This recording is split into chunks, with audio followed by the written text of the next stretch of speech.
Internal quality assurance cell of Tripura University and an employment generation resource center which aims at inculcating, sharpening, updating skills amongst youth of not only Tripura but from Northeast and help them to translate those skills into entrepreneurship. An innovative center named after Dattopant Thengri ji. Both these institutions of Tripura University have taken an initiative to celebrate the 105th anniversary, birth anniversary, Jayanti of a great visionary, a great philosopher, and a great organizer of our times. So, first of all, I convey my heartfelt greetings to Professor Shyam Rai Chaudhary and his team for taking this initiative, and she deserves compliments for that. Today's programs have three components.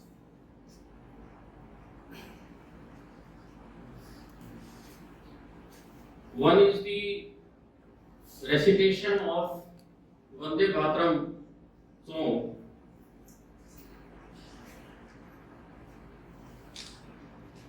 And why are we doing it?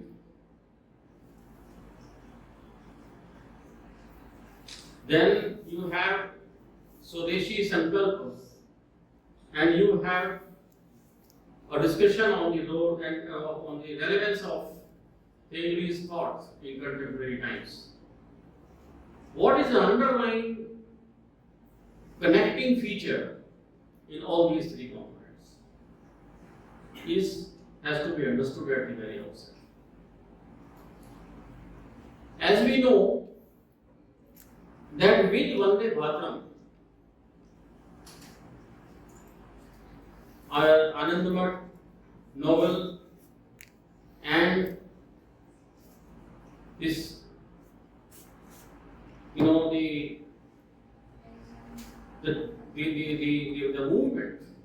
an intellectual movement, to arouse this Swadeshi feelings amongst the Indians, to counter a very unfortunate decision of the British government at that time, which was the partition of Bengal in 1905. And how through this Swadeshi feelings, Swadeshi sentiments, which became a movement later, we could successfully counter, we could successfully get the most dictatorial decision of the British government, which was the most powerful empire of at that time. All this started with Vande Mataram. And this year, as you all know, we have already organized one program in the university on Vande Mataram. That this is the 150th year of Vande Mataram. तो आज जो हम वंदे मातरम केवल एक इस programme के formality के लिए नहीं गाएंगे, हम वंदे मातरम के शब्दों को, उसकी भावनाओं को और उसकी जो एक इफेक्टिवनेस है, जिसने के ब्रिटिश एम्पायर की जड़ों को हिलाने के लिए उस समय में एक बहुत बड़ी भूमिका निभाई, आज यदि हम उन महान भावनाओं को दत्तोपंत थेंगड़ी जयंती पर स्मरण करें और इस बात को समझें कि थेंगड़ी जी ने जिसी प्रकार से ब्रिटिश एम्पायर थे, उसी प्रकार से जो 1990s में आपको पता होगा कि स्थिति ऐसी बन गई थी कि देश की आर्थिक स्वतंत्रता गिरवी रखनी पड़ी।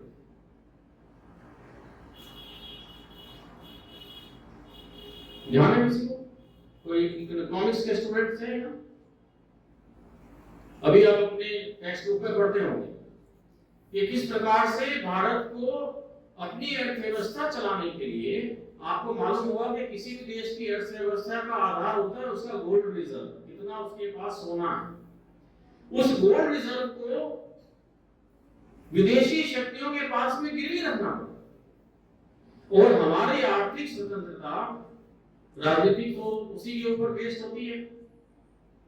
उसका क्या होता यदि हमें थेंगड़ी जी जैसे विचारक, थेंगड़ी जी जैसे एक उस समय में यदि उन्होंने हमें एक मार्गदर्शन ना दिया होता, जो कि वो उससे पहले भी जो है उस विषय में बात होती आई थी। तो जब थेंगड़ी जी ने अपने विचारों को लिखना स्टार्ट किया और जब उनके एक फॉर्मेटिव स्टेज थी, तो उन्होंने उस समय पर संसार में दो प्रकार की अर्थव्यवस्थाएं चलती थी। One was the capitalism and another was the socialism और कम्युनिज्म। तो थेंगड़ी जी का चिंता का विषय ये था कि आप इन दोनों मार्गों पर चल करके कोई भी देश, थेंगड़ी जी ने केवल भारत के विषय में नहीं लिखा, स्वदेशी के विषय में, जो स्वदेशी हम अपने देश की, चाहे भारत के लिए भारत की अर्थव्यवस्था स्वदेशी है, जो अमेरिका के लिए उसकी अपनी अर्थव्यवस्था स्वदेशी है। सो जो मुख्य बिंदु थेंगड़ी जी ने हमारे सामने प्रस्तुत किया अपनी रचना में, जिसका शीर्षक है थर्ड वे, तृतीय मार्ग। तो थर्ड वे में कि क्या ये दोनों रास्तों के साथ साथ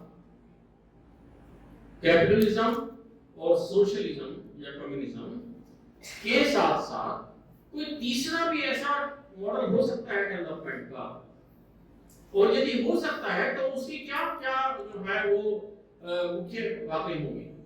तो उसका मुख्य आधार होगा कि अपनी स्वदेशी, अपने देश में की अर्थव्यवस्था, और अर्थव्यवस्था में ना केवल उसके इंफ्रास्ट्रक्चर बट उसके ह्यूमन रिसोर्सेज, उसकी लेबर, उसकी मार्केट फोर्सेस, उसकी अपनी उपभोक्ता सब आते हैं।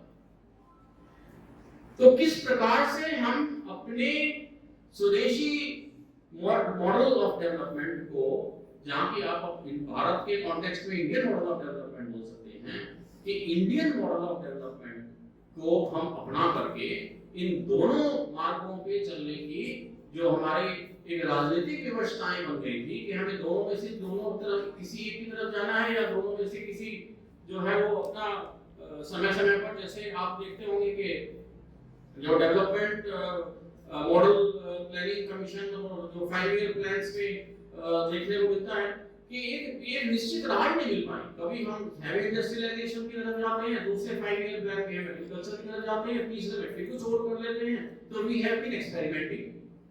Why we were experimenting? Because we were not on the right track. और जो स्वदेशी मॉडल था, स्वदेशी मॉडल में क्या होगा कि आप अपने रिसोर्सेज को पहचानेंगे, अपने लेबर फोर्स को उसके साथ में कनेक्ट करेंगे, और अपने उपभोक्ताओं को जो आपके देश के बने उत्पाद हैं उसको उनको उपयोग करने के लिए, या उनको जब उनको कम से कम अपने आर्थिक व्यवहार में प्राथमिकता, आप आ जाओ ना, जगह है इधर से, अपने आर्थिक व्यवहार में उनको कम से कम प्राथमिकता तो दे सकते हैं। तो थेंगड़ी जी ने हमें ज्ञान दिया स्वदेशी और विदेशी का, और विदेशी का इस्तेमाल क्यों नहीं करना है ये बड़े अच्छे से उन्होंने समझाया। आज इस कार्यक्रम में बहुत अच्छी बात यह है कि ये सारे जो संदेश हैं, ये जो सारा ज्ञान है, ये आपको इस मंच के साथ साथ आपके अपने अंदर से आएगा। कुछ छात्रों ने इनिशिएटिव लिया है कि उन्होंने थेंगड़ी जी के कुछ मुख्य विचारों को आपके सामने प्रस्तुत करेंगे। तो मैं ज्यादा आज इस विषय में ज्यादा लंबा नहीं करेंगे, क्योंकि प्रोग्राम भी छोटा है, विशेष साहब को भी आगे जाना है, तो छात्रों को भी अपना समय चाहिए, और वंदे मातरम को एक अच्छे से हम भावना के साथ में जुड़ करके जो है ना केवल गाएंगे बल्कि अपने अंदर उसको धारण करेंगे। और जो स्वदेशी की भावना, स्वदेशी का संदेश वंदे मातरम में छिपा है। मातरम क्या क्या वंदे का क्या होता है? वंदे मीन्स पूजा करना। हाँ, पूजा करना। पूजा करना। किसकी पूजा करना? माता की। माता की। तो ये महान विचार, आपको इस बात को इतना छोटा मत समझिए, क्योंकि जो राज्य की जो डेफिनेशन है, जो वेस्टर्न स्कॉलर्स पढ़ाते हैं कि स्टेट क्या होता है, राष्ट्र क्या होता है, तो वो है कि जियोपॉलिटिकल एंटिटी है। भारत क्या है? बस यहाँ से इस रेखा से लेकर के उस रेखा तक ये बाउंड्री है और ये भारत है। तो भारत केवल एक ज्योग्राफिकल एंटिटी नहीं है, भारत केवल एक भौगोलिक इकाई नहीं है, भारत केवल एक राजनीतिक इकाई भी नहीं है। भारत क्या है? भारत एक भावना है। भारत क्या है? भारत एक हमारी माता है। और जिस प्रकार से भावनात्मक रूप से हम अपनी माता के साथ जुड़े रहते हैं, और वो जुड़ाव, वो प्यार, वो भक्ति केवल हमारे अपने व्यक्तिगत उसके आधार पर होती है, वो मुख्य होती है। तो वो जो भक्ति हमें करनी है देश की, और देश की भक्ति करने का जो हमें लगता है कि केवल जो सैनिक खड़े होते हैं बॉर्डर्स पे वही भारत की रक्षा करेंगे, और वही जो है उन्हीं का सारा जो है ये विषय है, हमारा तो कोई खास रोल है नहीं देश की भक्ति में। तो केवल कहने की बात है। कई बार हम बोल देते हैं भारत माता की जय, और भारत माता की जय बोलने के बाद में हम कोका कोला पीने जाते हैं। तो आप नहीं क्या बात, प्रोग्राम हुआ, भारत माता की जय बोल लिया, बाहर जाकर के हम मैकडॉनल्ड से बर्गर कुछ तो खाएंगे ना, तो क्या होगा? इसमें क्या दिक्कत है? कोई दिक्कत है? पूछ रहे हैं आपसे, बताइए, इसमें कोई दिक्कत है? कोई कॉन्ट्रडिक्शन है? प्रोग्राम अटेंड किया, जोर से बोला हमने भारत माता की जय, उसके बाद में जाकर के हमने विदेशी सामान खरीद लिया, उसमें क्या दिक्कत है? कुछ है तो बोलो, नहीं है तो बोलो, कुछ तो बोलो। कोई दिक्कत नहीं है? दिक्कत क्या दिक्कत है? अपना पैसा बाहर भेज रहे हैं। पैसा बाहर जा रहा है, पैसा तो बहुत है। स्वदेशी राष्ट्र। चलो पहले तो बोल दो भारत माता की जय। भारत माता की जय का अर्थ होता है कि मैं भारत माता के यहाँ रहते हुए, उसकी सेवा करते हुए कमाऊंगा, और केवल उस प्रकार से इसको खर्च करूंगा कि मेरी भारत माता सशक्त हो।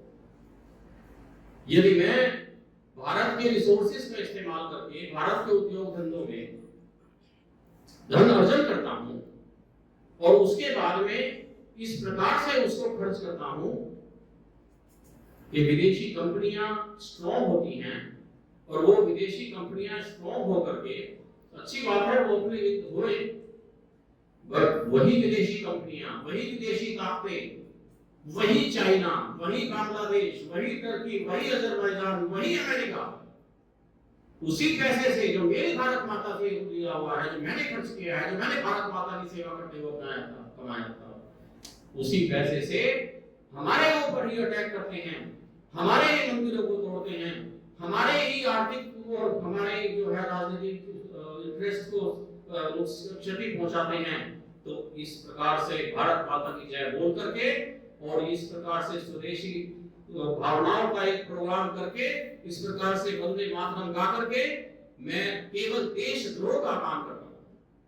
और एक देशद्रोह ऐसा, एक तो होता है अनजाने में कर दिया, मुझे ज्ञान ही नहीं था, मुझे पता ही नहीं था, और एक देशद्रोह ऐसा जो मैं जानबूझ करके करता हूं। एक देशद्रोह, ये केवल ये this is clearly a case of देशद्रोह। इट्स नॉट कि आप जो है, ये छोटी बात है, छोटे छोटे एग्जांपल्स आप में से अमेज़न कितने लोग इस्तेमाल करते हैं? सभी करते हो, कुछ समय पहले हम नहीं करते थे। आपको ज्ञान है कितने लाख करोड़ रुपीस अमेज़न कमाता है? कभी सोचा नहीं? अमेज़न किसकी कंपनी है? उसका जो आप अमेज़न से सामान खरीदते हैं, उसका प्रॉफिट किसको जा रहा है? आप जो यहाँ त्रिपुरा में एक बहुत फेमस कंपनी है प्राण, बड़ा टेस्टी चटकारे ले लेकर उसका सामान खाते हैं, वो प्रॉफिट कहाँ जाता है? बांग्लादेश। उसी प्रॉफिट से हथियार खरीदे जाते हैं, उसी प्रॉफिट से हिंदुओं के टेंपल पे अटैक किया जाता है, और फिर आप कहते हैं कि भारत की तो सेना हमारी रक्षा करती है। तो थेगड़ी जी कहते थे कि देशभक्ति का अर्थ क्या है, स्वदेशी का अर्थ क्या है? स्वदेशी का अर्थ है देशभक्ति की साकार अभिव्यक्ति। कि मैं देशभक्त हूं तो ये मेरे केवल कहने से नहीं होगा, देशभक्ति मेरे आचरण में, मेरे व्यवहार में, मेरे सामाजिक व्यवहार में, मेरे आर्थिक व्यवहार में प्रदर्शित हो। इस प्रकार का जब तक व्यवहार नहीं होगा तब तक, और ये बहुत सिंपल चीजें हैं। देशभक्ति जो स्वदेशी का मार्ग थेगड़ी जी ने दिखाया है, उसमें बड़ी चीजें नहीं करनी है, किसी औरों के साथ संघर्ष नहीं करना है, इसमें अपने साथ संघर्ष करना है। अपने साथ संघर्ष कैसे करना है? आप में से सब लोग खाना पीना करते हैं, जो लोग जैसे मेरे जैसे जो वेजिटेरियन हैं, आप में भी होंगे, तो हम खाना खाने से पहले देखते हैं ना कि ये वेजिटेरियन है कि नहीं, आप लोग भी खा जाते हो। कोई भी सामान खरीदते हो उसकी देखते हो ना एक्सपायरी डेट, उसकी डिस्काउंट दिया कि नहीं दिया, देखते हो। दूसरी दुकान पे तो इतना डिस्काउंट मिल रहा है, मेरे को डिस्काउंट कम मिल रहा है, दूसरी पे चले जाते हो ना। केवल एक छोटी सी चीज देखनी है कि ये जो मैं सामान खरीद रहा हूँ इसका प्रॉफिट मेरे देश को जाएगा या किसी ऐसे विदेशी प्राप्त हो जाएगा जो मेरे देश की, मेरी भारत माता को क्षति पहुंचाने की कोशिश करेगा। बस ये आसान नहीं होगा, जितना कहने सुनने में आसान है इतना आसान नहीं होगा। उसके लिए ज्ञान प्राप्त करना होगा, उसके लिए जागृति प्राप्त करनी होगी कि कौन सा सामान विदेशी है और कौन सा सामान स्वदेशी। फिर उस सामान को, क्योंकि वो सामान हमारे दैनिक जीवन में हमारे संस्कारों के साथ इतना गहरा जुड़ चुका है कि उसको छोड़ना हमारे लिए आसान नहीं है। छोटी सी चीज का एग्जांपल है कोलगेट, पेप्सोडेंट, सब इस्तेमाल करते हैं।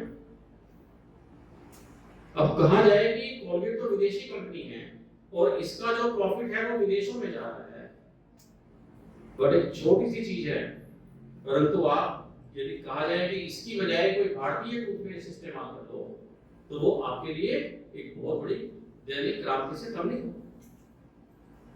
क्योंकि जब से हमने देखा है कोलगेट हमारे जीवन का हिस्सा बन चुका है, हमें आदत पड़ चुकी है। और ये बात जब हम समझ जाएंगे कि इस प्रकार की छोटी छोटी वस्तुएं, क्योंकि छोटी छोटी वस्तु इसलिए बोलते हैं क्योंकि ये हमारे दैनिक जीवन का हिस्सा होती है। जब हम अपने जो डेली नीड्स की छोटी चीजें हम अपने ही आसपास से, अपने ही त्रिपुरा में बनी हुई इस्तेमाल करेंगे तो उससे एक तरफ तो हमारे जो छोटे छोटे भाई बहन जो हमारे जो उद्योग धंधे स्थापित करते हैं उनको प्रोत्साहन मिलेगा, उनको मोटिवेशन मिलेगा, उनका सामान बिकेगा त्रिपुरा। अब त्रिपुरा में बना हुआ सामान अमेरिका में जाते जाते तो बहुत समय लगेगा, दशकों लग जाएंगे, और आपके लिए बड़ा सरल होगा।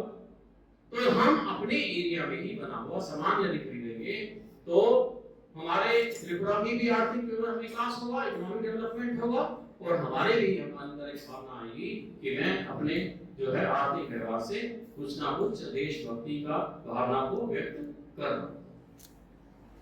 इस बात को समझ करके अब दोबारा से बोलेंगे, देखेंगे आपकी आवाज में कुछ थोड़ा जोश आया या कन्विक्शन आया या नहीं। भारत माता की जय। लगता है कि जो संदेश आपके अंदर गया इसके लिए आपको बहुत बहुत बधाई।